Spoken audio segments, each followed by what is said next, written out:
Tayo po ay nasa part 2 na ng ating pong pagtalakay sa outer darkness in dispensational viewpoint, mga kapatid. Ito po ang message sa akin. Sabi po niya, alam nyo ba, Pastor Anton, na hindi lahat ng save ay mararapture? Ayan. So ako naman po mga kapatid, medyo nabigla sa tanong na iyan. Kaya sabi ko ay sasagutin na natin yan, sasagutin ko yan sa iyo. So, mayroon kaming conversation ng taong ito, hindi ko po babanggitin kung sino siya, mga kapatid, sapagkat ayaw ko pong makasakit ng damdamin. Ano po? Doon lang po tayo sa teaching. Itong taong ito nakausap ko, mga kapatid, itong taong kausap ko, mga kapatid, hindi ko alam kung Baptist siya, okay? Pero naniniwala siya dito sa teaching na outer darkness. Okay? So, hindi ko pala natanggal yung larawan. Okay? I-move ko na kasi baka mahalata, baka makilala kung sino. Hindi ko po sinasadya yun. Ano po? Hindi ko na alis, hindi ko na bura yung kanyang mukha doon. Okay? So, meron pa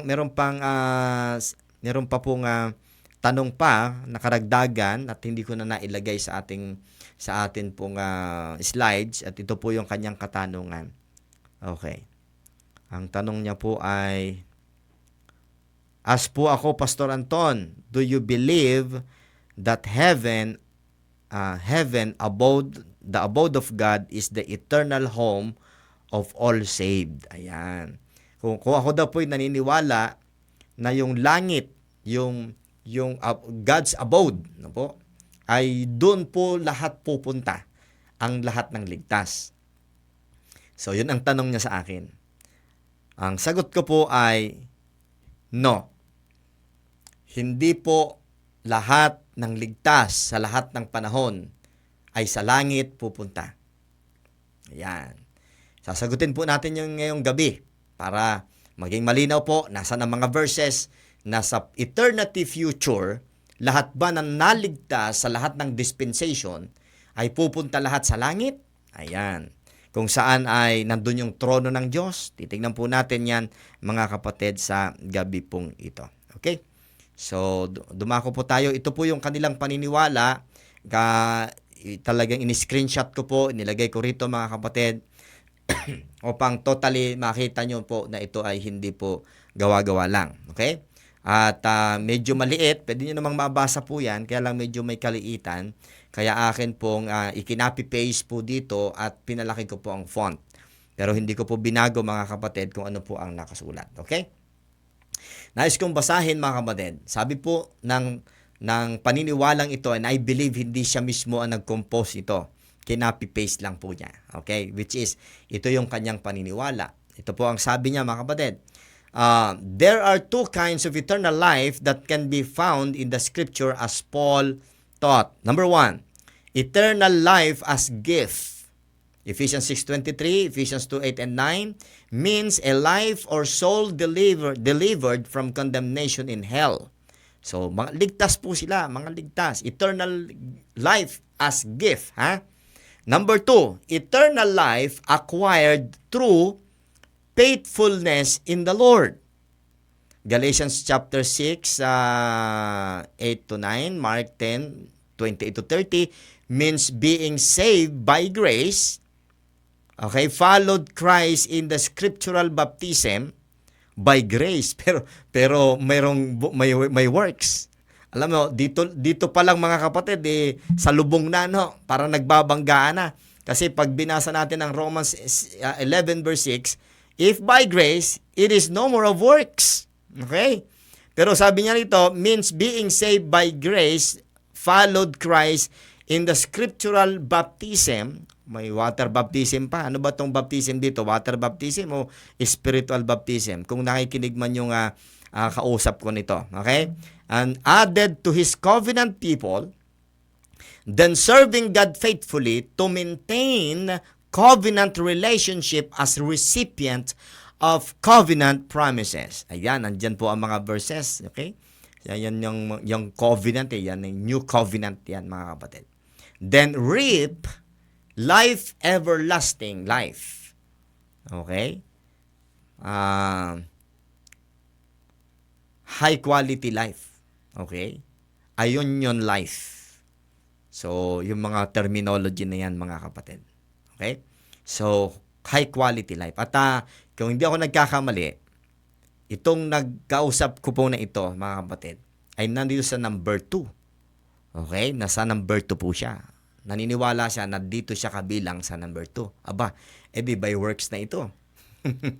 Mga kapatid, so tingnan natin acquiring glorified body will be raptured for qualifying as bride of Christ, reigning with Christ to His kingdom, both millennial and eternal kingdom in the new earth. So para sa kanya, yung mararapture, yun lamang po ang maghaharing kasama ni Kristo sa millennial kingdom, at after po ng white throne judgment, doon sa eternal kingdom in the new earth, doon lamang po, yung lamang pong narapture. Kaya nga ang tanong niya sa akin ay, naniniwala po ba kayo, Pastor Anton, na lahat ay mararapture? At yung pala, ang paniniwala niya, hindi lahat. At kung inyo pong kikilatisin ang kanilang doktrina, pag hindi ka faithful, pag nag-backslide ka, hindi ka kasama na maghaharing kasama ni Kristo. At the same time, ikaw ay pupunta sa outer darkness. Okay? Ito po yung note niya. Note, those have eternal life as gift, okay, saved then, ito niya saved then is still fleshly body and will be ruled in the eternal kingdom in the new earth by the covenant people. Pangungunahan sila, iruruled sila ng mga nandoon sa yung mga narapture. Yan, ng covenant people of God, and they are eternally resides at the outside of the city of God. New Jerusalem known as outer darkness, metaphorically. Nako, mga kapatid. Yung naligtas daw po, mga kapatid, as gift. Okay? And ginamit pa niya yung yung Ephesians chapter 2, 8 and 9. So lahat ng naligtas na sa pamamagitan daw po ng regalo o biyaya, ibig sabihin hindi siya naghirap, mga kapatid, ay doon ang kanyang destiny sa outer darkness. For all eternity. Buti sana kung may duration. Buti sana kung 1,000 taon lang. Pero ang belief nila, mga kapatid, ay nasa outer darkness. So, ibig sabihin may faction din pala itong mga naniniwala dito, mga kapatid, sa outer darkness. Kasi yung una kong diniscuss nung una at na nabasa ko po, mga kapatid, ay 1,000 taon lang. Okay?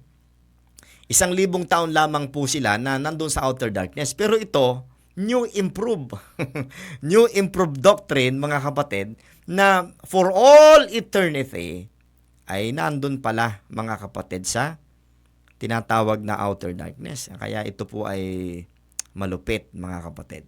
Okay, so tignan po natin kung ano po ang sinasabi pa ng taong ito. Okay, so tatlo ho itong sasagutin natin na ito, pero yun lamang po ang una. Sa unang bahagi muna tayo, okay? Ang grupo ng tao sa buong mundo, simula po noong Old Testament, mga kapatid, ay tatlo. Meron po tayong Jews, Gentiles, and the Church of God. Itong tatlo pong ito ay tatlong grupo ng tao. At ito po yung tao lahat hindi ho, yung Church of God, hindi ho relihiyon yan Yung Jews ay mga tao, yung Gentiles ay lahi din ng tao, at ang Church of God ay panibagong lahi din ng tao, at ito po ay nag-exist. Nagsimula nag-exist after the resurrection of the Lord Jesus Christ, at ito po'y bunga ng death, burial, and resurrection. Okay? At ito pong Church of God ay may pagkakapantay na posisyon. Okay? Hindi na po sila nakikitang, kung sila po ay hintil, hindi po sila na-identify as Gentile. Kung sila ay Hudyo, hindi rin po sila na-identify na Hudyo. Okay, nasa equal footing po sila, at ang tawag sa kanila Church of God. Bunga po yan ng ginawa ng Panginoong Hesukristo. Okay? Now, look at this. Ang verse na kung saan ay makikita ay sa 1 Corinthians 10:32. Give none offense neither to the Jews, nor to the Gentiles, nor to the Church of God. So, Yung kulay blue, mga kapatid, ay nagre-represent sa mga Hudyo. At alam natin sa pamamagitan ni Abraham, mga kapatid, ng patriarchs, okay, ni Moses, ng mga prophets, ayan, nag-exist po ang mga Hudyo. Pero right after po, mga kapatid, ng kamatayan ng ating Panginoong Jesucristo, nagkaroon po ng tinatawag na diminishing, na antala po, mga kapatid, ang tuloy-tuloy dapat na programa ng Diyos para sa kanila. At nakita po natin na sa pamamagitan ni Apostol Pablo ay ipinakita po sa atin na mayroong panibagong entity, mga kapatid, na sumibol after ng resurrection ng ating Panginoong Jesucristo, which is hindi po ito na-revealed sa Old Testament. Okay? Tandaan po natin, may tinatawag na progressive revelation. Hindi po lahat binagsak ng Diyos ang katotohanan sa lumang tipan. Marami pong mga bagong doctrine or truth, mga kapatid, na nasa New Testament na hindi po nailagay sa Old Testament. Okay? So dalawang uri na ng tao yan, mga kapatid, Gentiles and Jews. Before the cross, dalawa lamang po uri ng tao sa buong mundo. Hudyo lamang at saka Hintil. Pero after po, mga kapatid, na si Jesus Christ ay namatay, nilibing at muling nabuhay, ay mayroon pong nadagdag na entity, wala pong iba kundi ang body of Christ o yung tinatawag na Church of God. Now, sa Bible po ay mayroon pong maliwanag na tatlong place din. At walang iba, mga kapatid, kundi yung New Heaven, New Earth, and New Jerusalem. Makikita yan sa Revelations 21, 1 and 2, and I saw a great new heaven and a new earth, for the first heaven and the first earth were passed away, and I, John, saw the holy city, New Jerusalem, coming down from God out of heaven. So, maliwanag po yan.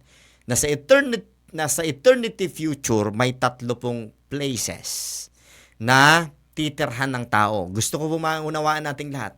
Yang tatlong lugar na yan ay may nakatira. Kaya yung nagtanong sa akin kung lahat ba'y pupunta ng langit? Hindi. Hindi po. Bagamat ligtas po sila, hindi sila pupunta sa impyerno o sa lake of fire, pero hindi lahat ay magsasama-sama sa langit. Bakit to? Kasi mayroon po sila talagang respective places na pupuntahan, na ang Diyos mismo po ang nag-assign nun sa kanila.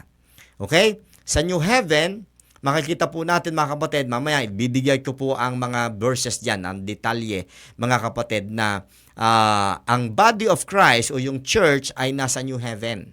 Okay? Ang mga ligtas na hintil, mga kapatid, ang mga ligtas na hintil before the cross and after the rapture, mga ligtas po ito ha, pupunta sila sa New Earth. Gentile po yun, mga Gentile. Okay? Pero, yung mga Hudyo, mga kapatid, yung mga Hudyo na naligtas before the cross and after the rapture, ay pupunta, mga kapatid, sa New Jerusalem. At itong New Jerusalem, galing yan sa langit, bababa po yan, at maitatayo yan sa ibabaw po ng New Earth, mga kapatid. Okay? Bababa po yan sa ibabaw ng New Earth. Kaya, sumatotal, ay masasabi din natin na nasa lupa din po ang New Jerusalem. Ito yung sinasabi, mga kapatid, na prayer ng 12 disciples, Thy kingdom come, Thy will be done on earth, in earth as it is in heaven. So, dalawa pong application ng verse na yon, millennial kingdom and at the same time, New Jerusalem, mga kapatid. So, ganun po yon, mga kapatid. Now, let's continue. Sino po yung earthly people? Sino po yung titira sa lupa? Makikita natin dito sa ating chart, mga kapatid, yung unang-una ay eternity past. Nandyan yung history ng mga Hudyo, earthly things. Sila yung earthly people, sila yung mga Hudyo. At ayon po sa Daniel chapter 9, ay mayroon pong propesiya tungkol po sa mga Hudyo. At ito po ay tuloy-tuloy na makikita po natin ang propesiyang ito hanggang sa maitatag ang millennial kingdom. Ito po ay makikita natin, mga kapatid, sa Daniel chapter 9 verses 24 to 27. The Bible says, 70 weeks are determined upon thy people, mga Hudyo po yon, from the going forth of the commandment to restore and to build Jerusalem unto the Messiah, the Prince, shall be 7 weeks. And 62 weeks. Okay. So, 7 plus 62 equals 69. Ang sabi ng Bible, and after 62 weeks, 62, shall the Messiah be cut off. Okay? Parang kulang yung aking verse. Ayun, tama. Shall be cut off. He shall confirm the covenant with the many for 1 week, 7 years. So, ilan na yon? Kasi sabi dan 70 weeks Okay? And then, binrake down po natin, 7 weeks plus 62 weeks is equal 69 weeks. At doon po sa ika-69th week, mamamatay po ang Messiah. Okay? The Messiah shall be cut off. Mamamatay siya. And then, papasok po ang tribulation period. Okay? Ang Antichrist po ay papasok, mga kapatid. So, maliwanag dyan sa ating chart na after the cross ay meron pong 1 week. At dyan sa 1 week na yan, 7 years po yan, mga kapatid. And then in the midst of the week, 3.5 years, sinong tinutukoy na si Antichrist, shall cause the sacrifice and the oblation to cease, and for the overspreading of abomination, he shall make it desolate. So malinaw mga kapatid So makikita po natin dyan mga kapatid na malinaw yung propesiya ng Diyos sa bansang Israel. May napansin ba kayo? Tandaan po ninyo, yan po ay nasa Old Testament. Propesiya po yan. Ayon po sa propesiya na yan, tuloy-tuloy po mga kapatid. 7 weeks, 62 weeks, cutting off of the Messiah, tapos 1 week, second coming, millennial kingdom. Okay? Tuloy-tuloy po yan Kahit sa Book of Isaiah, ay makikita po natin at sa ibang mga kasulatan sa Old Testament, na yung mga propeta nakita rin po na magkakaroon ng new heaven, new earth, new Jerusalem. Especially sa Isaiah chapter 66. Pero may napansin ho ba kayo? May napansin ho ba kayo na wala dyan? Okay. Siguro na nag-guess nyo na kung ano yung wala dyan. Wala ho dyan sa propesiya yung church age. Ano yung church age? Ito yung panahon natin ngayon. Okay? So, pakita po natin Yan. Bakit ho ang tawag natin dyan ay earthly people? Dahil itong mga taong ito ay mapupunta ho sa New Earth. Kahit po yan ay sa New Jerusalem, yan pong mga hintil pupunta sa New Earth at ito pong mga Jews, yung kulay blue, ay pupunta ho sa New Jerusalem. Okay? Ngayon, ang grupo po ng Jehovah's Witnesses ay hindi naniniwalang masusunog ang earth. Itong ating ginagalawan ngayon, hindi ho sila naniniwala na literal na makukonsume ng fervent heat ayon sa 2 Peter chapter 3 ang daigdig na ito. Alam niyo kung bakit? Sapagkat pinanghawakan po nila yung mga talata sa Biblia na the meek shall inherit the earth. So papaanong ang earth ay masusunog kung mamanahin nga nila yun? Mga kapatid, at may mga verses po sila. Napakakonti lamang nung verse na ilalagay ko rito mga kapatid. Pero napakadami po niyan. Napakadami po niyan. Ayan, salamat po kay Brother Jimmy. Ayan, sa paglalagay po ng verse. Okay? So mamaya, Brad, makinig ka muna. Makinig ka muna para maganda ang ating talakayan. Okay? Sige. Now, let's continue, mga kapatid. Let's continue. Tingnan po natin dito, Sabi dito sa Psalms 25 verse 13, His soul shall dwell at ease, and his seed shall inherit the earth. Nakita niyan? Inherit the earth. Psalms 37 verse 11. Psalms 37 verse 11, But the meek shall inherit the earth, and shall delight themselves in the abundance of peace. Matthew 5:5, Blessed are the meek, for for they shall inherit the earth. Matthew 16, thy kingdom come, thy will be done in earth as it is in heaven. So, meron po talagang pamamahala at meron pong magaganap na pamamahala sa ibabaw ng lupa at ang pamamahalang ito'y gaya ng nasa langit. Yan po yung magaganap during sa millennial kingdom at the same time doon po sa eternity future. Okay? Sa eternity future. Now, pansinin po natin sa Daniel 70 weeks, ito po yan. Yung pinakita ko sa inyo kaninang unang chart, ito yun po mismo. 7 weeks, 62 weeks. Then makikita natin the cutting off of the Messiah. Then the 1 week, wala po yung church age. Right? Napansin niyo yan? Wala yung church age. Yan po yung prophetic viewpoint.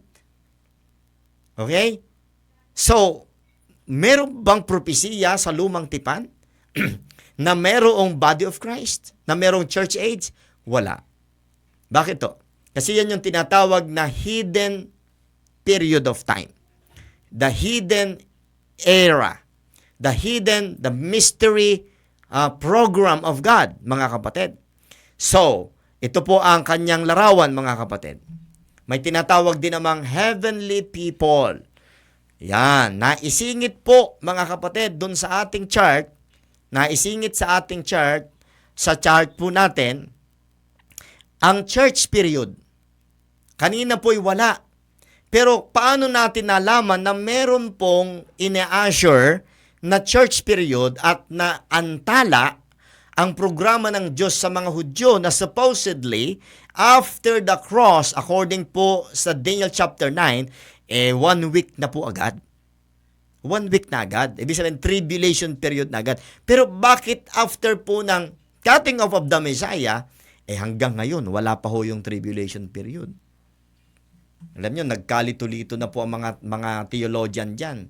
Kaya may lumabas na mga preterism, mga amillennialists, mga kapatid. Bakit? Hindi ho nila nakita yung mystery program. Hindi nila nakita na mayroong itinago ang Diyos na plano. Na ito ay tinatawag, mga kapatid, na church age o dispensation of grace, mga kapatid. Okay? Now, let's continue. Let's continue, mga kapatid. Bakit natin nasabi na itong nasa church period ay mga heavenly people? Philippians chapter 3 verse 20, for our conversation is in heaven. 1 Thessalonians 4:17, then we which are alive and remain shall be caught up together with them in the clouds to meet the Lord in the air, and so shall we ever be with the Lord. So malinaw dito, mga kapatid, na tayo po ay pupunta doon sa langit. Okay? Next, ano pang sabi dito sa 2 Corinthians 5:1? For we know that if our earthly house of this tabernacle were dissolved, we have a building of God, and a house not made with hands. Saan? Eternal in the heavens. Nako, ang dami pang mga talata. Sa 1 Corinthians 15, may katawang panglangit at may katawang panglupa. Okay? Pero isa po ang tiyak, hindi lahat ng tao na naligtas sa lahat ng dispensasyon ay pupunta sa langit. May particular na tao lamang o grupo ng tao na pinangakuan ng langit. Okay? So, paano, pastor? Baka tatanungin niyo ko, paano, pastor, yung pangako ng Panginoon before the cross na sabi niya na mag-impok kayo ng mga kayamanan sa langit at huwag kayamanan sa lupa? Oh. Alam niyo kung sinong sinasabihan doon? Mga Hudyo.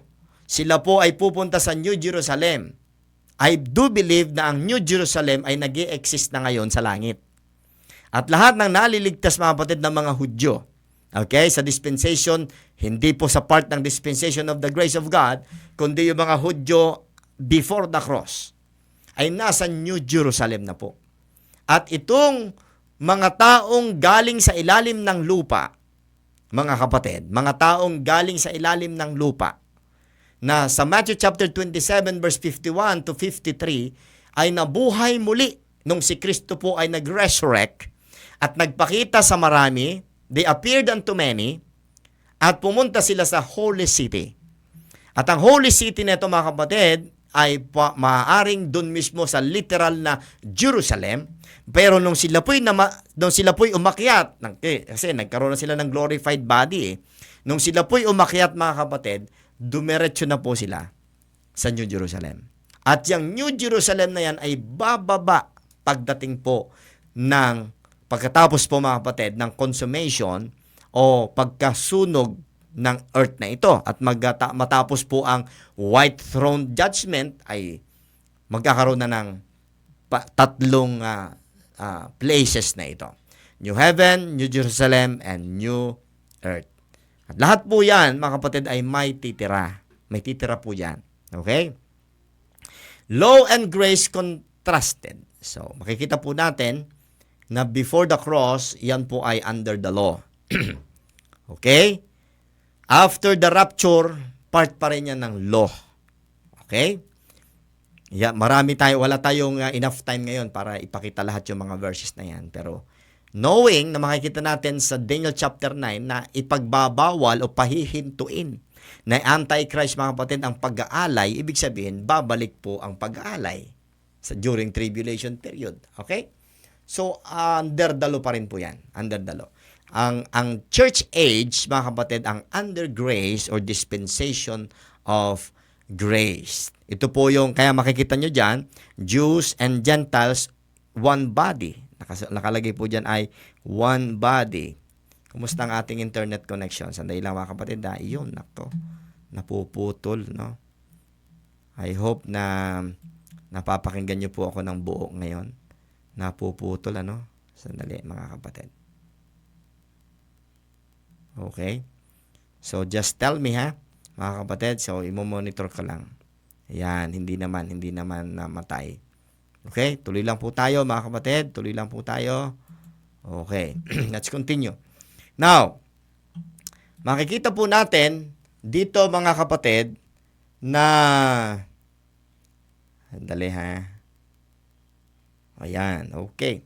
Makikita po natin dito, mga kapatid, na itong grace period magkasama na po sa isang katawan, yung Jews and Gentiles. At wala na pong middle wall of partition, ayon sa Ephesians chapter 2. At yan po ay grace, Church of God, Body of Christ, New Creature, New Man, Heavenly Things. Ayan. So yun po yung pagkakaiba niyan, mga kapatid, sa programa ng Diyos sa mga Hudyo. Iba ang programa ng Diyos sa mga Hintil, kagaya natin sa Body of Christ, at iba rin po sa mga Hudyo. Okay. Sabi ng Bible, for sin shall not have dominion over you, for ye are not under the law, but under grace. Romans 6:14. Okay, for the law was given by Moses, but grace and truth came by Jesus Christ. Ito po ay mahalagang maintindihan po natin. Foundational po ito. Bakit? Kasi kung hindi natin maiintindihan ang may right division, merong pagkakaiba ang Hudyo, ang Hintil, at ang Church of God. At may pagkakaiba ang before the cross and after the cross. Magkakaiba ang new heaven, New Jerusalem, and New earth. Pag hindi natin ito nakita, mahuhulog tayo sa maling pananampalataya at maaaring pag lagi kayong nakikinig mga kapatid sa nagtuturo ng outer darkness ay baka kayo po ay makasamang maniwala po doon. Kaya malinaw po na dapat i-establish muna natin yung katotohanan ito na mayroong pagkakaiba ang mga bagay-bagay na ito. Okay? So, pansinin po ninyo mga kapatid kung paano isiningit yung body of Christ dito sa ating chart. Okay? Look at this. Yan. Ito po yung lagi ko nang ipinapakita sa aking mga pagtuturo sa conferences at sa ating YouTube channel. Okay? Makikita po natin, marami na akong na-discuss doon. Iba-ibang topic, ginagamit ko lamang po ito mga slides na ito. Okay, sa iba-ibang mga topic. Para lubos ninyo maintindihan mga kapatid na kailangan ng right division. Kailangan ng dispensationalism. Okay? So, para makita ninyo po yung katotohanan ito. Nasa Bible yan, 4 na beses binanggit ang dispensation sa Bible. At hindi yan po ang pinaka-topic natin ngayon. Pero dahil po sa tamang paghahati ng salita ng katotohanan, hindi tayo malilito mga kapatid. Sapagkat alam natin ang programa ng Diyos para sa atin at alam din natin ang programa ng Diyos para sa ibang mga lahi ng tao. Okay? So, Tandaan nyo, tayo po ay mga hintil, hindi tayo Hudyo. Sa ilong pa lang ninyo ay hindi kayo Hudyo. Okay? Now, rapture, kasama po yan sa mystery program. Wala po sa Old Testament ang rapture. Wala po sa Matthew 24 ang rapture. Okay? Second coming po ang makikita po natin doon, mga kapatid. Now, let's continue, mga minamahal. Dispensation of grace. Kung makikita po ninyo, diyan po sa ating chart, okay, nabanggit na natin yung verse 9 kanina, we are under grace. We are not under the law. We are under grace, mga kapatid. Yan. Sa chart na yan, makikita nyo, dahan-dahanin po natin, may dalawang programa ang Diyos. Okay? May dalawang programa ang Diyos. Ito'y tinatawag na prophetic program. Okay? At kulay blue yan. Pag kulay blue, mga kapatid, yan ay consistent sa mga Hudyo. Kagaya ng aking pinakita sa inyo kanina. At ang pangalawa po, mga kapatid, na programa ng Diyos ay yung mystery program. Ang prophetic program ay may kinalaman po sa restoration ng earth. Kasi nga nawasak ang earth Nagkasala po At ang mystery program ay restoration naman po ng mga heavenly things. Kasama po yung mga angels, mga kapatid. Pero hindi na humaliligtas yung mga angels na yon na naging fallen angels na. Okay? Pero yan po yung dalawang program ng Panginoon. Isang prophetic at isang mystery. Isang revealed, spoken since the world began, at isang kept secret since the world began. Deuteronomy 29:29, secret things belong unto the Lord our God. Right? Pero pagdating po sa New Testament, ay na-reveal po yung secret na yon. At makikita po natin sa chart na yan, yung pagkasunog po ng daigdig, and then magkakaroon ng new heaven, dyan po pupunta ang lahat ng ligtas sa body of Christ. At ang pupunta, mga kapatid, sa new earth ay lahat ng ligtas sa panahon na sila po ay hindi bahagi, mga kapatid, ng panahon ng body of Christ. Okay? Ibig sabihin, before the cross and after the rapture, lahat ng maliligtas na mga hintil ay pupunta po sa new earth. Okay? Now, bababa po galing sa langit ang New Jerusalem at dyan po mangunguna ang mga Hudyo. Ang mga Hudyo po ang magro-rule sa mga Gentiles na mga ligtas. Okay, mga kapatid? Yan po ang maliwanag na tinuturo ng Bible at hindi po natin na i-explain out ng extreme ang ating mga bersikulo, mga kapatid, na ginagamit po ng mga naniniwala sa outer darkness. Okay, let's continue, mga kapatid. Let's continue. Okay? Now, sabi ng Bible, for the law was given by Moses, but grace and truth came by Jesus Christ. Okay? Earthly and heavenly things. May earthly and heavenly things. In the beginning, God created the heaven and the earth. Magkaiba ang langit, magkaiba ho ang lupa. At ang Diyos may programa sa makalangit at ang Diyos may programa din sa mga makalupa. Okay? Now, let's continue. Pinakita ko na yan kanina, mayroong prophetic program at may mystery program. Parehas po silang nasa panukala ng Diyos since the world began. Pero yung isa po ay ni-reveal sa pamamagitan ng mga Hudyo at ito naman pong mystery program ay ni-reveal sa pamamagitan po ng Apostle of the Gentiles, walang iba kundi si Apostle Paul. So pinakita ko na rin kanina yan, yung tatlong titirhan po ng tao, mga kapatid. At ang sabi ni Jesus Christ ay, if I have told you earthly things and ye believe not, how shall ye believe if I tell you of heavenly things? Okay? Now, pangalawa, pasok tayo sa pangalawang paniniwala po ng mga naniniwala sa outer darkness. Okay? So, yan po yung original. In-screenshot ko lamang po. Pero mga kapatid, meron po, pinalaki ko para mapabasa ko po sa inyo. Sabi po ng taong ito, some Baptist pastors believed that eternal destiny of all saved is heaven. But it is controversial belief because no verses can support this theory. Only those qualified as bride of Christ will be raptured because the purpose of rapture is marriage of the Lamb and to face at the judgment seat of Christ. Hindi ko alam kung ito bang grupo ng outer darkness na ito mga kapatid ay modified by Baptist brideism. Okay, sapagkat naniniwala sila na yung mga ikakasal lang kay Kristo, yun lamang po yung mararapture. Okay? Parang may pagkakahawig sa mga Baptist brideism. Okay? Now, qualified are those wearing wedding garment. Ayan po yung mga verses. Very familiar mga kapatid. Okay? In the judgment seat, Lord Jesus will proclaim His bride's position in the kingdom, both millennial and eternal kingdom in the new earth. Yan po yung kanilang teorya, mga kapatid. Note, the eternal destiny of all saved will be in the new earth. Ano daw? The eternal destiny of all saved will be in the new earth. Yun ang sabi niya, ha? Lahat ng ligtas. So, walang titira sa new heaven? Ha? Walang titira sa new heaven?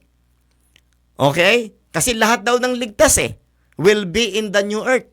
The bride of Christ will reside with God in the New Jerusalem, the city of God, but those disqualified and unqualified as bride of Christ are still fleshly body and will reside at the outside of the city of God, figuratively called outer darkness. Nako po.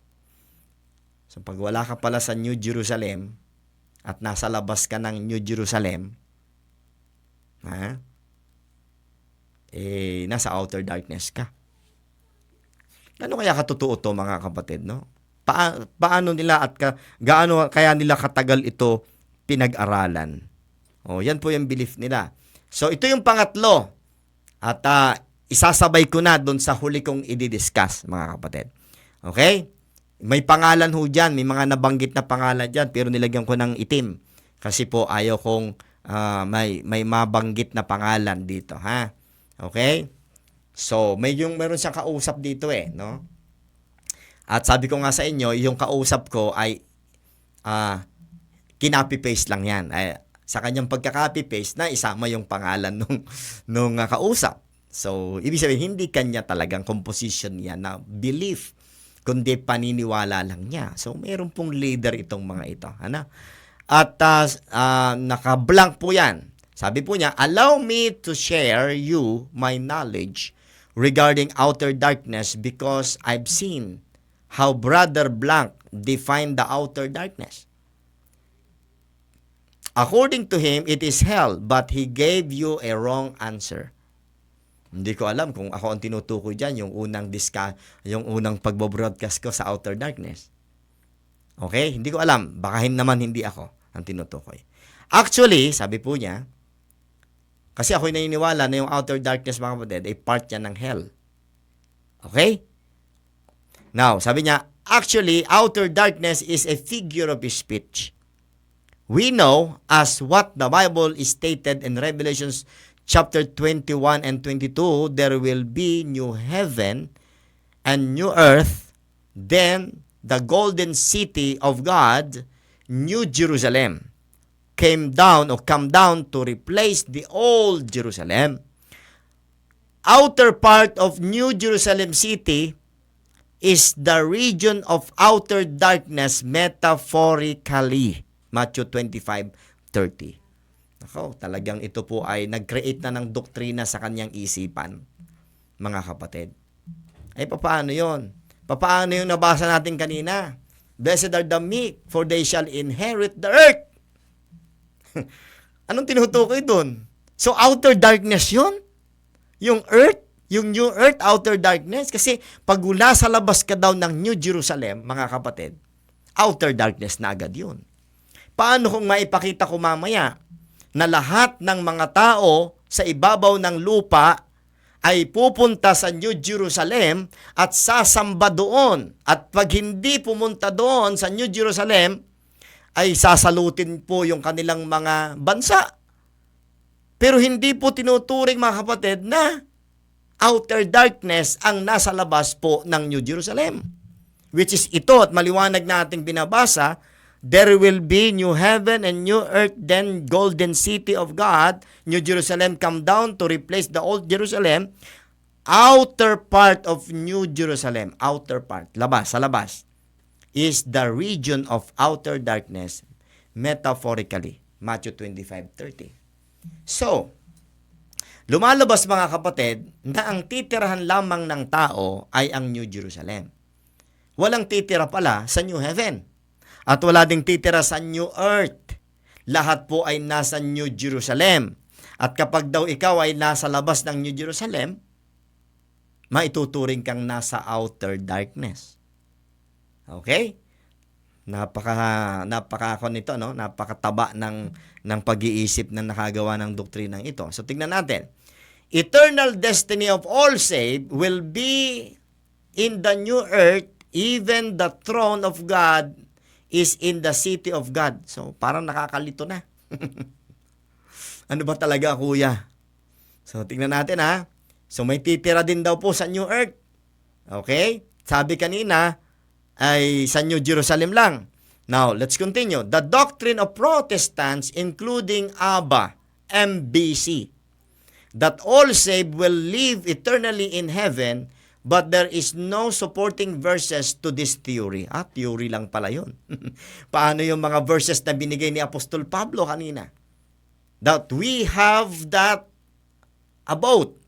We have that, mga kapatid, eternal abode in heavenly places. We are blessed with all spiritual blessing in heavenly places. Set your affection on things above and not things on the earth. Paano yung mga verses na yun? For our conversation is in heaven. For our citizenship is in heaven. Anong gagawin natin sa mga verses na yun? Hindi ba supporting verses yon na mayroong titira sa langit? Kaya mga kapatid, kaiingat po tayo. Sa ating pag-aaral ng Bible, wag lang tayong tumango ng tumango. At sabihin, opo, siya nga po. Basahin po natin ang Bible sapagkat nakasulat sa Bible na marami po talaga ang magtuturo ng iba sa huling panahon. Okay? They use the verses about rapture. The purpose of rapture will be the marriage of the Lamb with this new covenant people that wearing bridal robes. Alam niyo, ang pinagtataka ko, bakit parang sigurado siya rito? The purpose of rapture. Okay? Baka naman nakausap din niya. Yung Ama. Okay? Kagaya ng sinasabi nung appointed son of God na ngayon ay nakulong na, mga kapatid. Baka naman may nakikipag-usap din dito sa nakagawa ng doktrina sa outer darkness. Kasi siguro siya The purpose of rapture will be the marriage supper of the Lamb and with His new covenant people that wearing bridal robes. You see?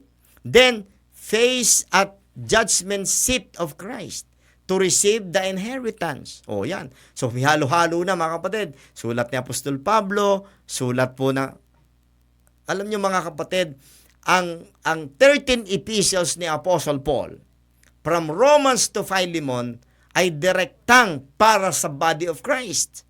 Para po, mga kapatid, sa church. Kaya pag kinuha mo yung nasa Revelations 19, na kinuha mo yung nasa Old Testament, at i-mix mo dito sa sulat ni Apostol Pablo para i-define kung ano ang body of Christ, para i-define ang bride of Christ, nako, sabihin ko sa inyo, mekos-mekos yan. May right division po ang Bible. Okay? All Scripture is profitable for us. But not all Scripture is directly for us. Amen. Okay? So, let's continue. Jesus will proclaim His bride's position in the kingdom, both millennial and eternal kingdom in the new earth. Okay, 2 Peter 1:11 and 22:5. Okay, yan. Dumako na po tayo. mga kapatid, dito sa ating pinaka-pag-uusapan, yung tampok ng ating pag-uusapan, the marriage supper of the Lamb. Kaya napakadaming mga kanto. Ito po ay mga gagaling mag-drawing ng mga taong ito, no? Dinrawing nila yan, napakagagaling. Okay? So, literal, na may kainan, no, mga kapatid. So, we don't know kung literal ba na may kainan doon. Okay? Supper hapunan. Siguro, mga kapatid. Ngayon, tignan po natin kung ang pinaka-issue ngayon is sa marriage supper of the Lamb, sino po yung bride? Okay? Pag-usapan na, sino yung bride? Sino po yung, siyempre, maliwanag na sa atin na yung lamb, yung bridegroom, si Jesus Christ. At may sinasabi ang Bible na the marriage supper of the Lamb. Ang dami pong theory dito, mga kapatid. Pero tonight, ipakikita ko sa inyo kung ano yung tinatayuan tinatayuan ko, tungkol po dito sa marriage supper of the Lamb. Sino po ba ang bride? Israel o ang body of Christ? So, yan po yan, si Kristo daw po yan, ayon sa kanilang larawan. Ayan, ito namang isa, nagpapakita ng rapture. Para po nga mararapture, dinalarawan na si Kristo naghihintay sa alapaap at doon pa lamang ikakasal. Ayan, ang tawag nila yan ay marriage supper of the Lamb. At sino po yan, mga kapatid? Tingnan po natin. Kasi nga, pinakita ko sa inyo from the very beginning, may tatlong uri ng tao. Jew, Gentiles, and the Church of God. Okay? So, sino-sino po yan, mga kapatid? Okay? Let's continue. Who is the bride? Is it Israel or the church? Okay? Is it Israel or the church? Who is the bride? Tingnan po natin kung ano nakasulat sa Bible. Kasi ang bilis natin, mga kapatid, pumunta sa mga commentaries, sa mga books. Pero ang tanong, talaga bang atin pong nasuri na, nakilatis na ang salita ng Diyos? Sino ba talaga yung bride, mga kapatid? Is it Israel or the church? Okay. Tingnan po natin ang sinasabi dito sa Revelation chapter 19:7. Let us be glad and rejoice and give honor to him, for the marriage of the Lamb is come, and his wife hath made herself ready. Verse 8, and to her was granted that she should be arrayed in fine linen, clean and white, for the fine linen is the righteousness of the saints. So, ano yung robe na suot ng wife dito, ng Lamb? Ano po itong righteousness of the saints? Ito ba yung imputed righteousness? O ito yung bunga ng kanyang gawa? O yung tinatawag na own righteousness? Okay? Verse 9, and he saith unto me, write, blessed are they which are called unto the supper, the marriage supper of the Lamb. And he saith unto me, these are the true sayings of God. So, meron pong wife. Itong verse 9 ay, blessed are they which are called unto. Ito yung mga bisita ito. Okay? Hindi ito yung wife mismo. Hindi ito yung bride mismo. Kundi bisita lang. Kaya may mga paniniwala ang Bible Baptist. Okay? Maraming mga Bible Bap at marami pong mga naniniwala na ang tunay na ikakasal kay Kristo ay Baptist lang. Yung mga Methodist na ligtas din, sila John Wesley, okay, mga Protestant, ayon sa kanila, ay mga naimbitahan. Okay, blessed are they which are called. Sila ligtas din sila, kaya lang hindi sila kasama sa ikakasal. So, itong paniniwala ng outer darkness ay may pagkakapareho, may similarity, mga kapatid. Let's continue.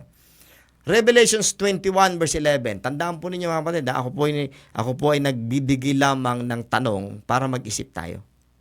Okay? Sino po ba? Ayon sa mga talatang ito na aking ipakikita sa inyo, sino mga kapatid ang bride ng Lamb? Revelations 21 verse 1, and I saw a new heaven and a new earth, for the first heaven and the first earth were passed away, and there was no more sea. And I, John, saw the holy city, New Jerusalem, coming down from God out of heaven, prepared as a bride, adorned for her husband. Okay. So mapapansin natin mga kapatid, na itong New Jerusalem ay lugar, hindi ito tao. Kaya binanggit yan, prepared as. Merong pong ginamit na as, gaya ng. Ibig sabihin, iba po ito sa wife, which is tao, at iba po itong inilalarawan na New Jerusalem na isang lugar. At ang pagkukumpara sa kanya ay gayak na gayak. Ayan. Gayak na gayak siya. Napakaganda ng kanyang kagayakan. Gaya po ng isang bride o ikakasal. Di ba? Napakaganda. Ang ganda ng makeup. Ang ganda po ng robe, mga kapatid. Ang ganda po ng trahe ng ikakasal. So, yan po ang New Jerusalem. At ang New Jerusalem ay place. Hindi po yan tao. Iba po yung wife ng bride. Ng bridegroom na binanggit kanina sa Revelation chapter 19. So iba po itong New Jerusalem, pero nabanggit na yung bride diyan, kasi yung iba po naniniwala talaga na New Jerusalem yung bride. Hindi ho. Tao po ang pinag-uusapan, hindi place. Okay? Now, look at this. Tingnan niyo po ito mga kapatid. Dito sa Isaiah chapter 62 verse 1, nabanggit ulit yung Jerusalem. Okay? At dito ay makikita mo na yung Jerusalem at saka yung nandoong mga tao sa Jerusalem ay mayroon silang future. Okay? So tignan natin kung ano po ang pagko-compare ng scripture with scripture. Masasagot ang tanong natin, sino ang wife ng Lamb sa marriage supper of the Lamb sa Revelations 19:7? Sino? So, okay? So, ating basahin po itong mga verses na ito. Verse 1. Isaiah 62:1. For Zion's sake will I not hold my peace, and for Jerusalem's sake I will not rest, until the righteousness thereof go forth as brightness.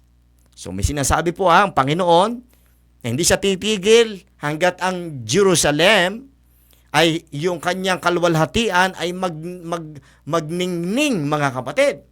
And the salvations thereof as a lamp that burneth. Verse 4, thou shalt no more be termed forsaken. Kasi ang mga Hudyo ay tinawag na loamay, mga kapatid. Tinawag sila, mga kapatid, na forsaken dahil nga po napakatigas ang ulo nila. Pero mayroon silang future.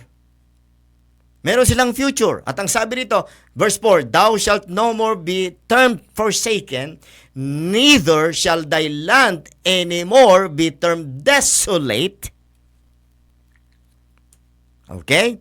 But thou shalt be called Hephzibah, and thy land Beulah. Yan, dyan galing yung Beulah land. Pero kung titingnan po ninyo, mga kapatid, ang propesiyang yan ay nauukol sa mga Hudyo, hindi sa body of Christ. And look at this. And thy land Beulah, for the Lord delighteth in thee, and thy land shall be married. So place, ito ha, land. and thy land shall be married. Pero tingnan nyo po, yung nakatira dito sa New Jerusalem na ito, o sa Jerusalem na ito, ay mga Hudyo. At tingnan natin ha. Verse 5. Look at this. Binabasa lang po natin ang Word of God ha. Verse 5 na tayo. For as a young man marrieth a virgin, so shall thy sons marry thee. And as the bridegroom rejoiceth over the bride, aba, parang narinig kong sinabi ito ni John the Baptist. Sabi niya, ang linaw nito, so shall thy God, that is God the Father, that is the Jehovah God. Okay? So shall thy God rejoice over thee. So, lumalabas po dito sa verse 5 na ang bridegroom yung Diyos. At yung bride ay mga Hudyo. Napansin niyo yan? Verse 6, I have set watchmen upon thy walls, O Jerusalem, which shall never hold their peace day nor night. Ye shall make mention of the Lord, keep not silence, and give him no rests till he establish and till he make Jerusalem a praise in the earth. So, alam natin yan, mga kapatid. Sa New Jerusalem po yan. After po yan, mga kapatid, ng White Throne Judgment. So, ito po, mga kapatid, ay part na ng eternity future. So, ang New Jerusalem at ang mga taong nasa New Jerusalem ay mga Hudyo. Okay? Yan po yan. At nabanggit kanina ha, yung Diyos, gaya ng isang bridegroom, ay nagre-rejoice sa New Jerusalem. At ang tinutukoy niya yung mga taong nakatira doon, walang iba kundi mga Hudyo. Sino kaya ang bride? Okay? Sino kaya ang bride of the Lamb? At yung sinabi itong, so shall thy God rejoice over thee. Eh, kung God the Father yan at kung hindi si Jesus Christ yan, paano yon? Tingnan nga natin, tuloy po natin. Anong sabi ni John the Baptist? John 3:29, he that hath the bride is the bridegroom, of course. He hath the bride is the bridegroom. O, balikan natin na Isaiah 62 verse 5. So, sabi dito, as the bridegroom rejoiceth over the bride, so shall thy God rejoice over thee. So, sino ang bridegroom? At sino ang bride? May idea na kayo, mga kapatid? Let's continue. He that hath the bride is the bridegroom, but the friend of the bridegroom, which standeth and heareth him. Sino kayong friend ng bridegroom? Si John the Baptist siguro? Sabi niya, but the friend of the bridegroom, sino ang bridegroom? Si Jesus Christ. Diyos ba si Kristo? Hindi. Oh, Diyos siya. Oh. So may idea na kayo, mga kapatid. Balikan natin. So shall thy God rejoice over thee. Sabi ni John the Baptist, he that hath the bride is the bridegroom, but the friend of the bridegroom, which standeth and heareth him, rejoiceth greatly because of the bridegroom's voice. This my joy therefore is fulfilled. Si John the Baptist, ang friend of the bridegroom. The best man. The best man of the groom. Okay? So, let's continue mga kapatid. May idea na kayo unti-unti? Sino ang bride? Israel? Yung nakatira sa Jerusalem, which is Israel? O ang body of Christ? Let's continue. Isaiah chapter 40 verse 2. Connected yan kay John the Baptist, ha? He's the friend of the bridegroom. At kanino ba sinugo si John the Baptist? Sa Hintil o sa Hudyo? Oh. Para kanino ang water baptism niya? Sa mga Hintil o para sa mga Hudyo? Oh. Alam ko pong alam nyo ang sagot, mga kapatid. Isaiah 40 verse 2, the Bible says, "Speak ye comfortably to Jerusalem." Andyan na naman, pabalik-balik na tayo sa Jerusalem, ano? At mga Hudyo po ang tinutukoy dyan, ha? "And cry unto her that her warfare is accomplished, that her iniquity is pardoned, for she hath received of the Lord's hand double for all her sins." Verse 3, "The voice of him that crieth in the wilderness, prepare ye the way of the Lord."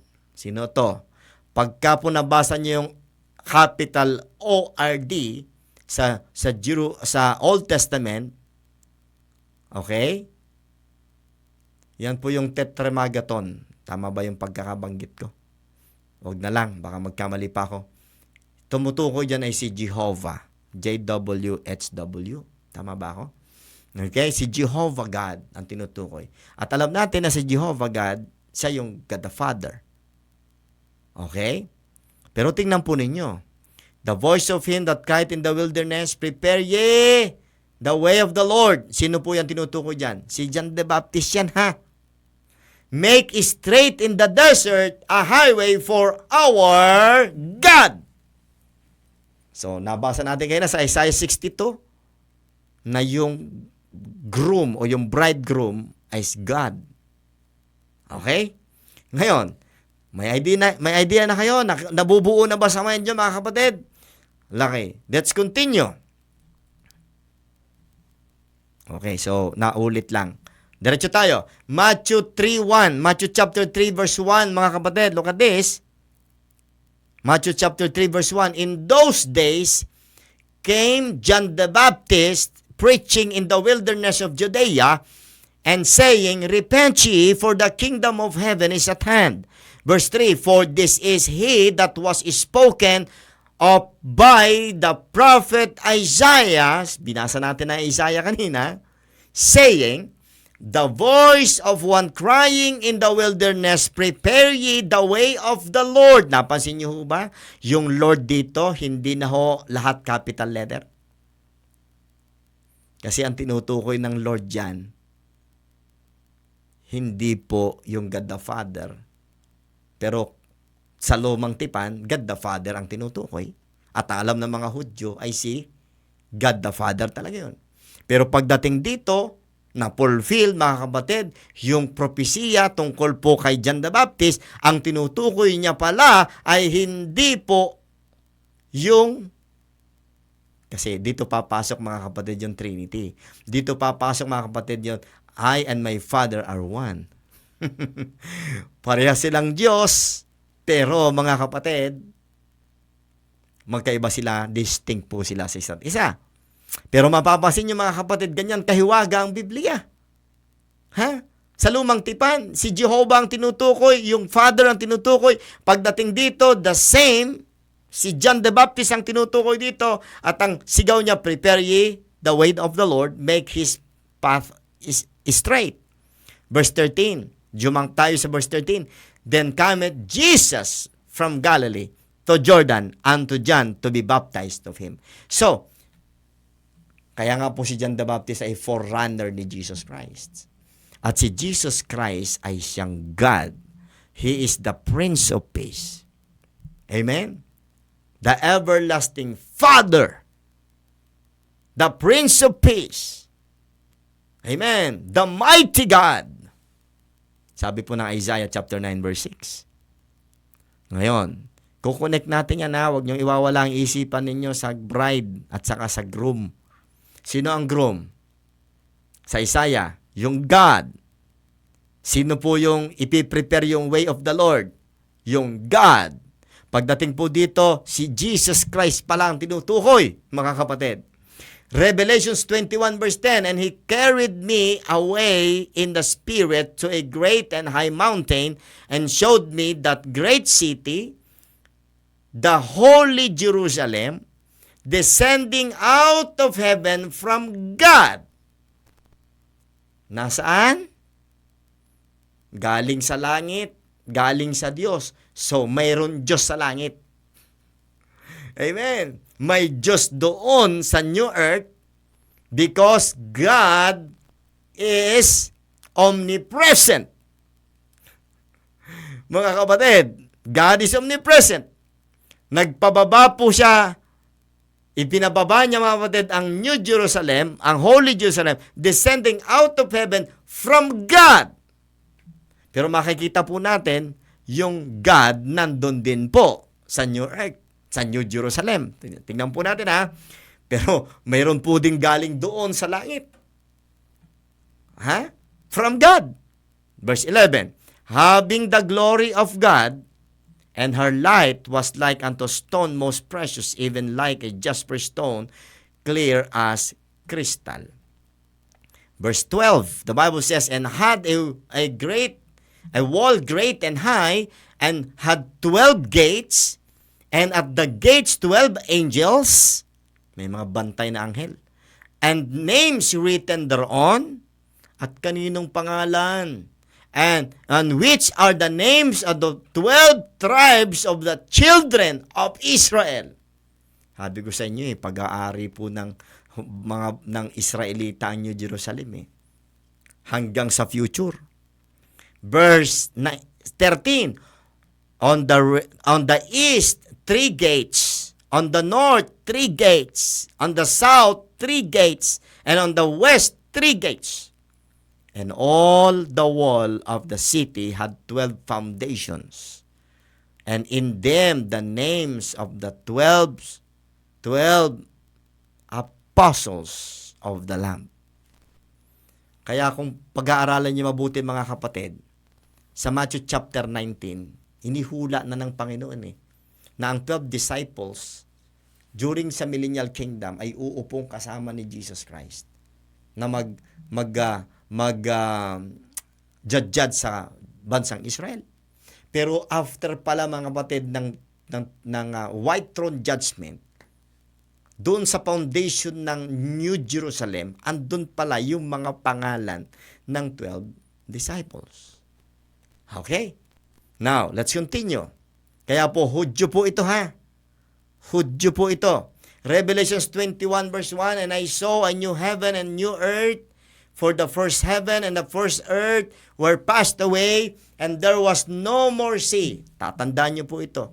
Yung new earth ay walang dagat. Ngayon, anong pinakamalaking bahagi ng earth ngayon? Di ba dagat? Water. Sa new earth po, wala ng sea. Tatandaan niyo yan sapagkat may ipakikita ko sa inyo mamaya kung anong ipapalit dyan sa sea na yan. Mga kapatid, verse 2, and I, John, saw the holy city, New Jerusalem, coming down from God out of heaven, prepared as a bride, adorned for her husband. So, kagaya na nabasa natin sa Isaiah kanina, mga kapatid, pag binanggit ang New Jerusalem, isa siyang place at the same time, kasama sa pinag-uusapan, ang mga taong nakatira doon o titira doon. Okay? Let's continue. Okay. Ito na. So, hindi ako magbibigay ng conclusion ko kung sa mga verses na yan. I believe na nakikinig kayo, nababasa niyo po, and kayo po ang mag-conclude kung ano ba. Then, itong sunod na tanong, hindi ito tanong, statement ito. Christ is the head, not a bridegroom of the church. Tandaan niyo po yan. Si Kristo ay head.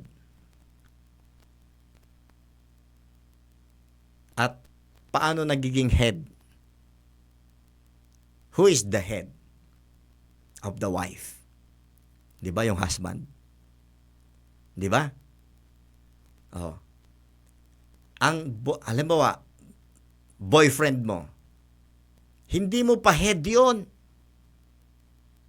Nagiging head mo lang siya kapag kinasal na kayo. Pag kayo ay one body na. Pag nag-join together na kayo, saka mo lamang nagiging head yung lalaki. Ay, very interesting po ito. Dahil si Jesus Christ hindi tinawag na bridegroom of the church.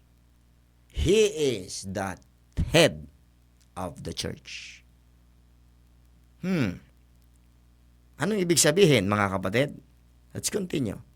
Colossians 1:18, and He is the head of the body, the church, who is the beginning, the firstborn from the dead, that in all things He might have the preeminence. 1 Corinthians 12:27, now ye are the body of Christ, and members in particular. So, sino ang tinutukoy dito na body of Christ? Lahat ng ligtas sa panahon ng biyaya. Okay? Tuloy natin. Ephesians 5:23, for the husband is the head of the wife. Yun na, pasok na. Mga kapatid, the husband is the head of the wife. Even as Christ is the head of the church. Sinalangguhitan natin. Ginawa natin kulay yellow para makita po ninyo that the husband of the church, hindi po bride, hindi po groom si Kristo sa body of Christ o sa church. Siya po ay head. Therefore, pag sinabing head, husband po siya. And He is the Savior of the body. For we are members, jump tayo sa verse 30. For we are members of His body, of His flesh, and of His bones. Tayo sa panahon na ito ay body of Christ. Sabi ng Bible, we are members of His body and of His flesh and of His bones. Ano ibig sabihin? Tayo po ay tinatawag na wife of Christ. Hindi po bride of Christ. Amen. At si Kristo hindi rin po bridegroom. Siya po ay head. Okay? Verse 31. For this cause shall a man leave his father and mother and shall be joined unto his wife, and they two shall be one flesh. Tanong, kailan nagiging one flesh ang babae at lalaki? Ayon sa verse. Pag sila po ay nagsama na, pag nag-join together na po sila. Tama? And tanong, tayo ho ba ay joined together na with Christ? Yes or no? Pag ang sagot nyo ay yes, hindi na groom si Kristo sa atin. Si Kristo po ay head at ang head ay husband na. Amen. Verse 32, this is a great mystery. Himahiwaga po ito. But I speak concerning Christ and the church. Di ba nakita niyo ang pagkakaiba? Okay? Anong role ni Kristo sa body of Christ? At anong role ni Kristo sa Israel? Magkaiba. Kaya pag wala kayong right division, mga kapatid, halo-halo yan. Mekos-mekos yan. 1 Corinthians 6:16. What? Know ye not that he which is joined to an harlot is one body? Tingnan nyo, joined. Tapos na. At one body na siya with the harlot pag nag-join together sila. For two, say yet, shall be one flesh. Tingnan nyo verse 17. Ito tayo, But he that is joined unto the Lord is one spirit. Tanong, ang ligtas po ba? Ang mga mananampalataya po ba join unto the Lord na o hindi pa?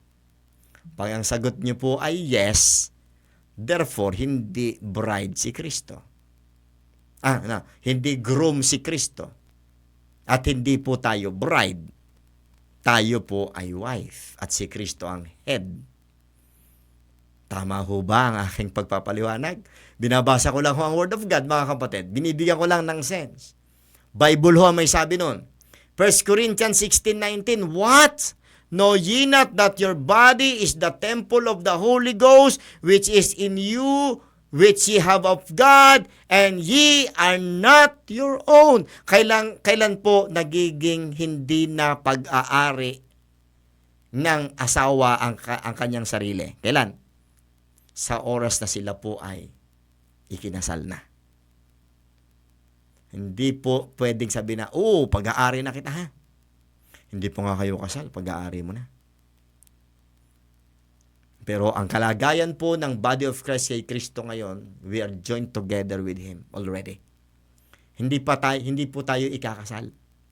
Hindi po tayo bride. Ang body of Christ ay hindi bride. Ang body of Christ, mga kapatid, ay wife of the head, which is Christ. Okay? Alam ko, iniisip ninyo, may mga verses kayo 2 Corinthians 11:2. Mamaya, babanggitin natin yan, pupunta natin. I-establish ko lang ito, wala tayong iti-twist dito na verse. Explain lang natin kung ano mismo ang nakasulat. Amen. Next, Romans 7:1. Dito po makikita natin, married na ba tayo kay Kristo o hindi pa? Okay? Sige, tingnan natin mga kapatid, tingnan po natin.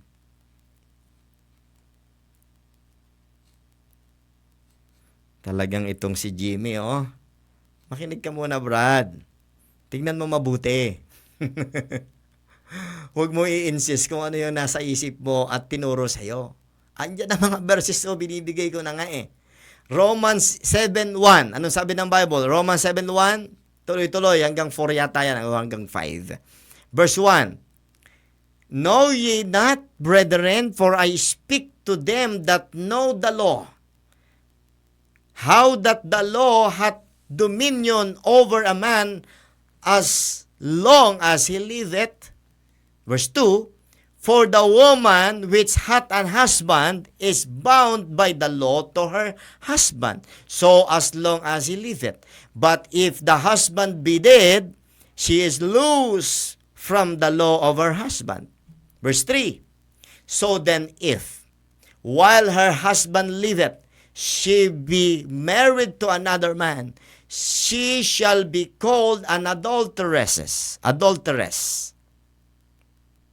But if her husband be dead, she is free from the law, from that law, so that she is no adulteress, though she be married to another man. Ang liwanag niyan, though she be married unto another man. The question is, ikakapit yan, ikukonek yan sa atin. Tingnan niyo sa verse 4. Kay Kristo at sa atin. Tingnan niyo sa verse 4. Wherefore, my brethren, ye also are become dead to the law by the body of Christ. O, di patay na tayo. Okay? Doon sa unang husband, which is the law. That ye should be married to another. The question is, married na ba tayo kay Kristo? Nag-join together na ba tayo kay Kristo o hindi pa? Nung tayo ay na-save, nag-join together na tayo sa Kanya. As an individual.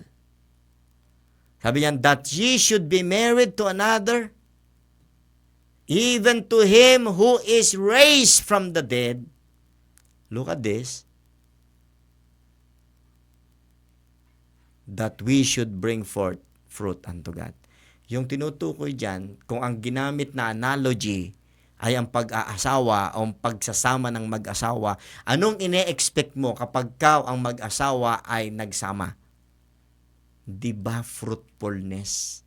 Hindi barrenness, hindi pagkabaog, hindi po kawalan ng anak. Di ba fruitfulness? So, anong ibig sabihin nito? That we, tapos na. That we should bring forth fruit unto God. Kaya makikita ninyo, ine-expect ng Panginoon na mga nanampalataya ay mag-bring fruit unto God. Magbunga. Tumutukoy yun dun sa panganganak ba? kung ang analogy ay pag-aasawa, ano bang ine-expect pag nagsama? Magkakaroon ng bunga ang kanilang pagsasama. We are already joined to Christ. If Ephesians 5:25, anong sabi ng Bible? Husbands, love your wives, even as Christ also loved the church and gave himself for it. Look at this. That he might sanctify and cleanse it with the washing of water by the word. That he might present it to himself a glorious church, that not having spot or wrinkle or any such thing, but that it should be holy and without blemish. Tayo po mga kapatid, sa panahon na ito, sa oras na ito, tayo po ay nag-join together na kay Jesus Christ at nagbubunga na tayo sa Kanya. Sa analogy na ginagamit ng salita ng Diyos sa Ephesians chapter 5, we are already the wife of the head. Okay? So ang analogy ay hindi ang mag-girlfriend boyfriend sa Ephesians chapter 5. Ang ginagamit na example or analogy ay ang relationship ng husband and wife. Kung ang analogy ay husband and wife, bakit mo iisipin na girlfriend boyfriend 'yon? At future pa ang pagsasama ni Kristo. Mga kapatid, we're already seated in heavenly places. Sabi po ng Ephesians 2:6. Pero may redemption of the body na tinatawag din sa Bible. Okay? Look at this. Anong sabi pa dito sa 2 Corinthians 11:2? For I am jealous over you with godly jealousy, for I have espoused you to one husband, that I may present you as a chaste virgin to Christ. So ginamit yung salitang as, dahil ang lahat ng ito ay figurative. Okay? Yan pong marriage na yan ay tumutukoy mga kapatid sa eternal na pagsasama, yung presentation sa judgment seat of Christ ng mga mananampalataya. At parang kanina, okay, yung New Jerusalem ay nagagaya kang gaya ng bride.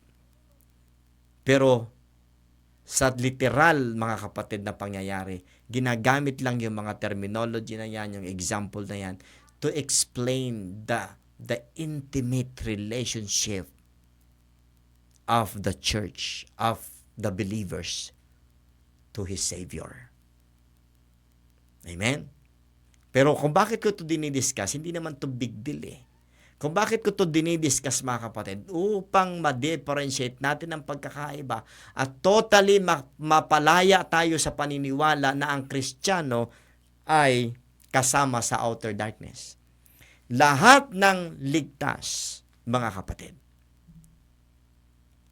ay mararapture. Isa lang po ang condition sa 1 Thessalonians chapter 4. If we believe the gospel of the grace of God, that Christ died, buried, and rose again the third day. 1 Corinthians 15, 1-4. Ang mareresurrect, ang mararapture in the twinkling of an eye ay lahat ng naniwala sa DBR, sa death, burial, and resurrection. Walang sinasabi doon, mga kapatid, na maiiwan ang mga unfaithful. Bakit nyo kasi ginagamit yung mga verses sa Matthew, Mark, Luke, and John sa Synoptic Gospels? Ay ang Synoptic Gospels, mga kapatid, yan po ay may kinalaman sa prophetic program. May kinalaman po yan sa programa ng Diyos sa mga Hudyo. Hindi po yan tungkol sa body of Christ. Amen? Ganyan po yan. Now, gift versus reward. Ito po ay galing sa ating kapatid na si Brother Josiah Monsano. Kanya po ito, mga kapatid. At credit po sa kanya. Now, Itong illustration na to. Ang unsaved man, mga kapatid, matik po yan. Pupunta yan sa eternal damnation. Andyan po yung outer darkness. Pero dyan sa point na yan, gift of salvation. This is the point of gift of salvation. Ito yung time na tayo naligtas. Merong carnal man, merong spiritual man. Walang nakasulat sa sulat ni Apostol Pablo na ang carnal man ay pwedeng pumunta pa sa outer darkness. Hindi yan terminology ni Paul. Look at this. So, ang carnal, mind the things of the flesh. Ang spiritual man, mind the things of the spirit. Pero pareha silang sealed unto the day of redemption. Yung isa nga lang po ay carnal, yung isa po ay spiritual. Nagtatayo siya ng bahay sa madaling nasusunog, kahoy, pinaggapasan at mga dayami. Okay? At yung isa namang spiritual man ay nagtatayo ng kanyang bahay sa precious stones, sa gold, silver, and precious stones. Pagtapos nating mamatay, mga kapatid, haharap tayo sa judgment seat of Christ. At ang sabi ng Bible, figurative din po ito. Okay? Yang apoy na yan ang maglalantad sa ating mga gawa. So kapag ang gawa natin, mali ang motibo natin, karnal tayo, ano mangyayari? Yan na. Sunog. Sunog, mga kapatid.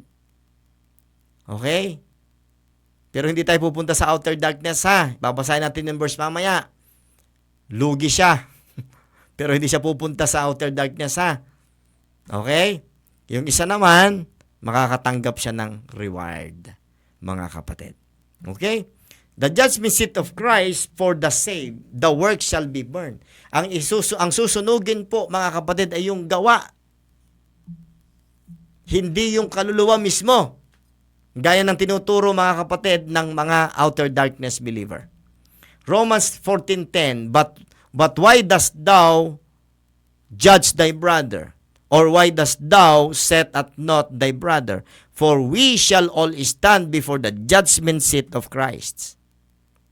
2 Corinthians 5:10, For we must all appear before the judgment seat of Christ, that everyone may receive the things done, look at this, in his body, according to that he hath done, whether it be good or whether it be bad. 1 Corinthians 3:10, According to the grace of God which is given unto me, as a wise master builder, I have laid the foundation, and another buildeth thereon. But let every man take heed how he buildeth thereupon. For other foundation can no man lay than that is laid, which is Jesus Christ. Verse 12, tingnan niyo po yung sinalangguhitan ko dyan.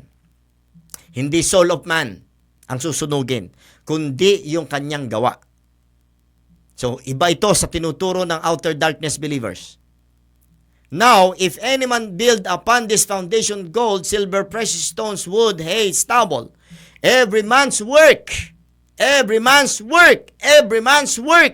hindi yung tao mismo, kundi yung gawa niya, shall be made manifest. For the day shall declare it, because it shall be revealed by fire, and the fire shall try every man's work, of what sort it is. For any man's work abide, if any man's work abide, which he hath built thereupon, he shall receive a reward. If any man's work shall be burned, anong susunugin? Yung gawa niya. He shall suffer loss, but he himself shall be saved, yet so as by fire. Kapag ikaw, mga kapatid, ay naligtas mula sa sunog, anong ibig sabihin niyan? Sa literal na pangyayari sa buhay natin. Pag kayo nasunugan, ligtas ka nga, pero para kang dumaan sa apoy. Anong ibig sabihin? Walang-wala ka. Ubos, tupok. Wala kang bahay, wala kang damit, ang suot mo lamang ay yung suot-suot mo. Ang natira lang yung suot-suot mo. Yun po ang kalagayan. Ibig sabihin po, ang isang Kristiyanong karnal at hindi po nagtayo ng kanyang bahay sa precious stones, sa gold and silver, hindi siya pupunta ng outer darkness. Mga kapatid, wala lang siyang reward. Okay po? Dapat malinaw sa inyo. Now, ito ang conclusion natin. Tignan natin kung ano yung outer darkness. the lake of fire on earth, on the new earth? Let's see. Okay? Meron po bang lake of fire? Nasaan po ang location ng lake of fire sa future? Tingnan po natin. 2 Peter 3:13, nevertheless, we, according to His promise, look for new heavens and new earth, wherein dwelleth righteousness. New heavens, new earth, wherein dwelleth righteousness. Hindi nabanggit na ang New Jerusalem. You know why? Sapagkat ang New Jerusalem, galing yan sa langit, bababa yan sa lupa. Thy kingdom come, thy will be done in earth as it is in heaven. Kaya dyan sa 2 Peter, wala. Sa Isaiah, wala din. Pero sa Revelation, in-reveal, bababa kasi yun galing sa langit. Revelations 21 verse 1, and I saw a new heaven and a new earth. For the first heaven and the first earth were passed away, and there was no more sea. Tinalungguhitan ko yung no more sea. Bakit? Ang pinakamalaking portion, mga kapatid, ngayon ay water sa ating earth. Sa new earth, hindi po. Hindi po sea. Alam niyo kung ano? May teorya ako. Ayan. Mababasa po natin, ang ipapalit dyan sa sea na yan ay lake of fire. Ha? Meron ganon, pastor. Tingnan natin. Isaiah 66 verse 22. Look at this. Sa future na to, ha? Sa eternity future na to. For us the new heavens and the new earth, which I will make, future, ha? Sabi ng Panginoon, shall remain before me, saith the Lord, so shall your seed and your name remain. Ang sinasabihan niya ang mga Hudyo. And it shall come to pass that from one new moon to another, and from the one Sabbath to another, shall all flesh come to worship before me, saith the Lord. San galing yang mga iyan? Okay, verse 24, and they shall go forth and look upon the carcasses of the men that have transgressed against me, for their worm shall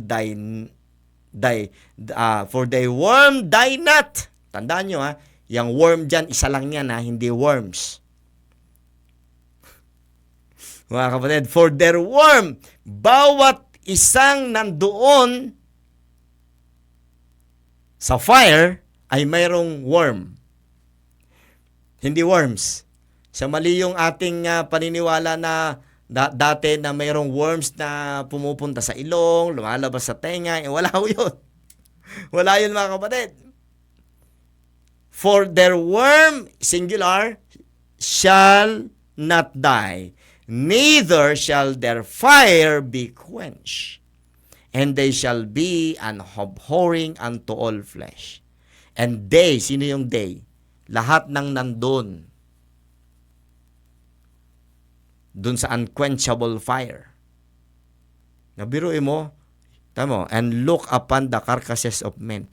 Yung mga tao na pupunta doon sa Jerusalem para sumamba sa Diyos, dadaanan nila yun. Makikita nila mismo, mga kapatid, yung unquenchable fire na yun.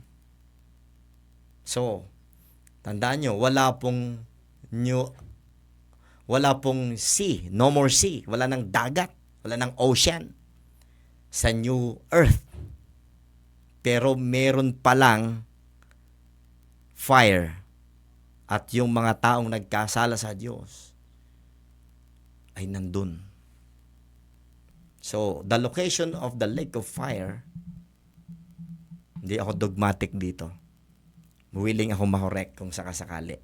Pero ito ang word of God, binabasa ko sa inyo.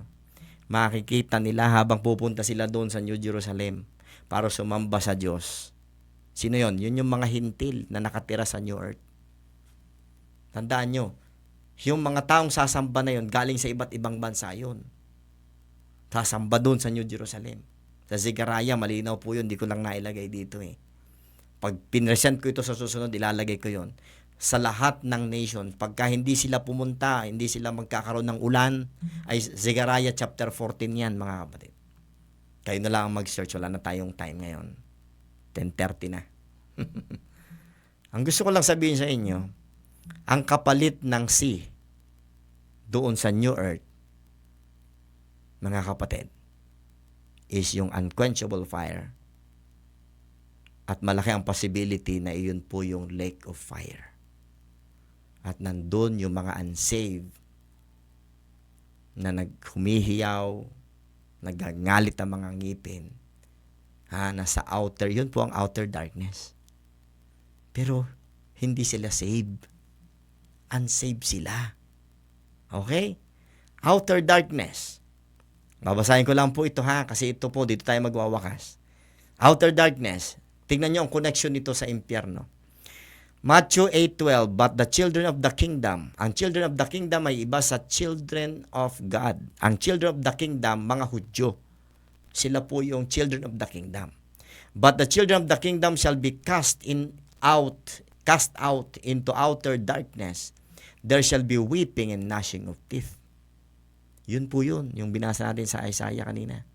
Matthew 22:13, then said the king to the servants, bind him hand and foot, and take him away, and cast him into outer darkness. There shall be weeping and gnashing of teeth. So, ibig sabihin, lahat ng itinatapon sa outer darkness ay nagnanash ang ngipin dahil nga sa sobra silang nasasaktan. May torment silang nararamdaman. So, saan yun? Saan yung place na yun? Matthew 25:30, and cast ye the unprofitable servant into outer darkness, there shall be weeping and gnashing of teeth. Jesus uses the term outer darkness in the parable to describe a condition of a great sorrow, loss, and woe. The outer darkness of Jesus' parable is called blackness of darkness in Jude 1:13, and mist of darkness in 2 Peter 2:17, which has direct reference in hell. Jude 1:13, raging waves of the sea, foaming out their own shame, wandering stars to whom is reserved the blackness of darkness forever. Ayan po yung outer darkness. Connected po yan dun. 2 Peter 2:17, these are wells without water, clouds that are carried with the tempests, to whom the mists of darkness is reserved forever. Ang binabanggit po lahat dyan, mga unbeliever. Wala pong pupuntang believer sa outer darkness. Wala po. Okay? So, dyan po tayo nagtatapos, mga kapatid, sa ating slide ngayong gabi. At nais ko pong sabihin, mga kapatid, na malinaw po, by comparing spiritual things with spiritual, by comparing the scripture with the scripture, by comparing Bible verses with another verse, wala hong contradiction ng Bible kung gagamit tayo ng right division. Okay? Study to show thyself approved unto God, a workman that needeth not to be ashamed, rightly dividing the word of truth.